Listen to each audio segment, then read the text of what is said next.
Shabbat Shalom, L'chaim. This week's Torah portion is Lech Lecha. As we know, it's the commandment to Avraham to leave out of his home, his birthplace, the place of his father's house. In the Torah portion, there's also the war between the 4 kings and the 5 kings, where Avraham eventually goes and defeats the 4 kings.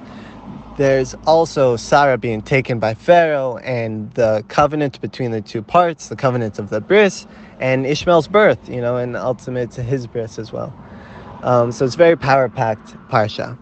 And what I wanted to focus on was this Torah that I read from the Ramban, or Nachmanides, who's speaking about the commandment to leave, Lech Lecha. And he said that at the first sight, Avraham doesn't actually leave. He doesn't go out from his father's place, because the first moment that they leave, it says, Terach took Avraham, Sarai, and Lot, and they left. Meaning that Avraham was still under the dominion of his father, still following in his father's footsteps.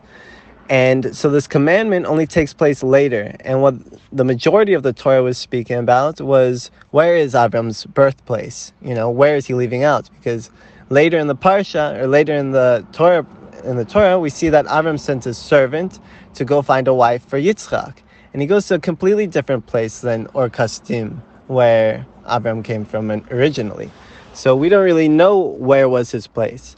But the commandment sticks later, when Avram does leave Haran, where he went with his father, and he does come to the land of Canaan, and that's where HaShem wanted him to be. Whether he knew by divine providence or not, we don't know. HaShem never tells him explicitly, but he finds his way there. And that's where HaShem tells him, this land will be for your children, an inheritance for them. And that's where the Ramban really gets to a point that I found very powerful.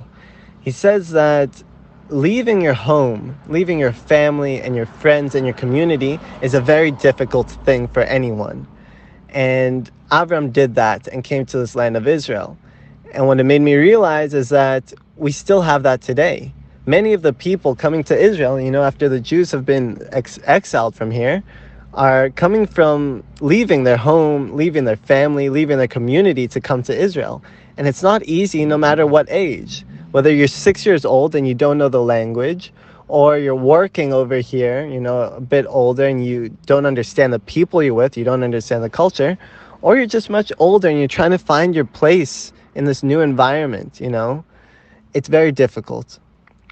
Now, I understand that doesn't apply to everyone, but it could. Because at the same point, we have all these commentaries explaining how Lech Lecha is going out from yourself, leaving your bad midos. And that's not easy as well. It's so natural and inherent to you. But when you do it, it'll be good for you. And just to come back to this idea of being in Israel, we do need to go out. But as we see with Avraham, he sends his servant back to his home to find a wife for Yitzchak. Why would he do that? So what I understand of all this Torah portion is that for us, it might be difficult, to go into this new territory, either a land or a new midah, a new attribute. It could be difficult, but for our children, it won't be. We pass down those midot, and we pass down the inheritance of the land of Israel, and they'll grow up making this their homeland, truly, feeling at home in the land of Israel as though this is their home. But what's so important is that they also have the appreciation of the land like we do, because we chose to come here.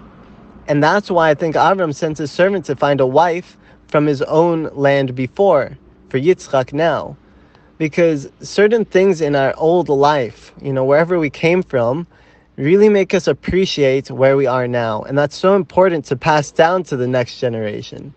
So B'ezrat HaShem, I hope all of us can merit to move on to better places, whether it's new attributes that are better, more refined, or moving to Israel, whatever it is in the right time. But it should all come with an appreciation, and certain things should never be lost from where we came from. We should know what to bring with and how to pass those things down to our next generation. So B'ezrat HaShem, we should all merit to be matzliach in these ways. Shabbat Shalom.